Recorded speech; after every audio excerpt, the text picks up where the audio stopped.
Una giornata importante, si parla di musica, si parla di arte, si parla di informazione. Qui insomma abbiamo una vera e propria istituzione per quanto riguarda la storia musicale, no? Una scuola importante, Pegliese, con una storia centenaria, o forse anche qualcosa di più. L'anno prossimo sono 130. 1896, deriviamo da quella che fu la banda municipale dell'allora comune di Pegli, e ormai siamo una scuola articolata, 270 allievi, 20 insegnanti, quindi la banda, come dire, è il ricordo delle radici, ma la copertura attuale non è più solo pegliese, genovese, anche fuori, e quindi tanta attività e di tutti i generi, quindi dalla classica al moderno, dalla lirica al pop. Facciamo un po' di anagrafica, intanto ricordiamolo ancora una volta il nome della scuola, quello attuale.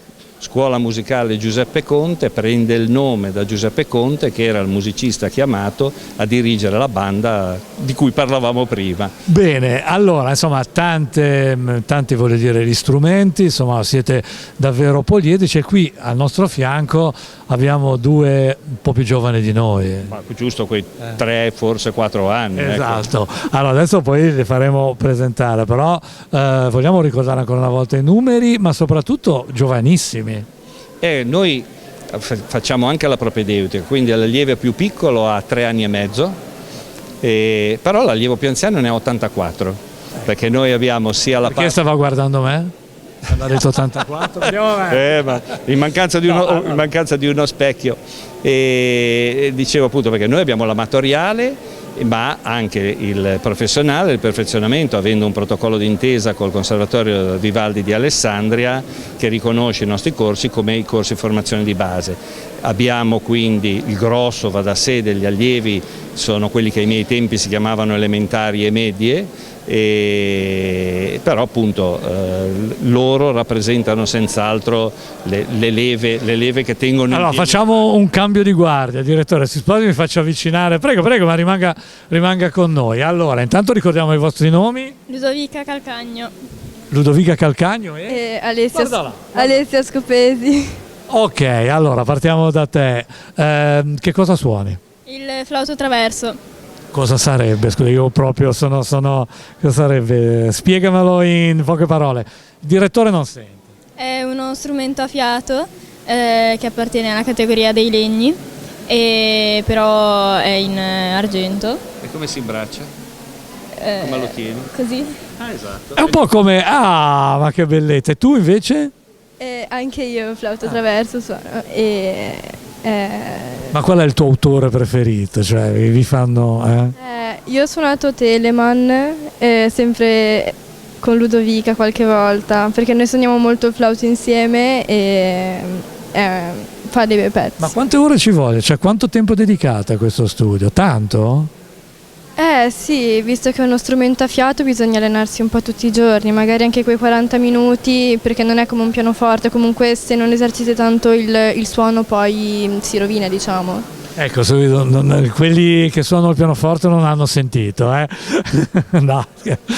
E quindi suonate in coppia, anche un duo, insomma, vi divertite, però insomma, penso che sia la cosa più importante, no, alla vostra età. Sì, suoniamo in coppia ogni tanto, anche a casa, anche ogni tanto insieme, e abbiamo anche fatto le medie insieme, abbiamo suonato insieme. No, siete sempre state insieme? Beh, ascolta, senti, ma i vicini di casa sono contenti?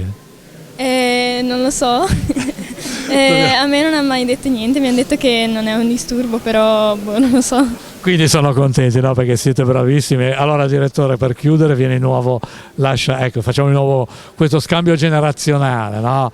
Beh, insomma, appurato che i vicini di casa sono contenti, vuol dire che sono brave. Sì. O sono brave persone i vicini. Potrebbe anche essere, faranno una riunione condominiale per questo. Ascolti, siamo proprio in chiusura dell'intervista, ci vuole rammentare e ricordare chi fosse magari interessato a intraprendere, anche se ha 80 anni. Ecco. Esattamente. Allora, diciamo che ormai nell'era del digitale, sul sito www.scuolaconte.it ci sono tutte le informazioni che ci riguardano, le immagini, i profili dei corsi, i profili degli insegnanti, i costi, i prezzi. e tutta l'articolazione. Quello che mi piace dire, loro ne sono un esempio, stavano dicendo, mi permetto di dire prima quando dicevano suoniamo insieme, la spinta che noi cerchiamo di dare ai nostri allievi è sì, ok, studia, ti piace, impara, ma poi cerca di fare musica d'insieme. Il bello della musica è farla insieme, se no si perde buona parte del piacere. Assolutamente la condivisione. Il premio che vi arriva oggi, che ricevete oggi, sicuramente ne è testimonianza di questo lavoro ultracentenario, insomma, che va avanti con queste, insomma, ragazze e con tanti altri allievi, quindi complimenti. Grazie, molte grazie. Portare due note musicali della Scuola Conte, due giovani allievi che testimoniano un po' la gioventù dei nostri allievi. Alessia Scopesi, Luca Vita Falcani, fanno ascoltare due duetti e eventualmente dico sia al maestro Zanardi che al maestro Calamaro, se vi servono delle corde per il violino, per il violoncello, loro sono tese perfettamente pronte per gestire il vostro studio. Grazie ancora.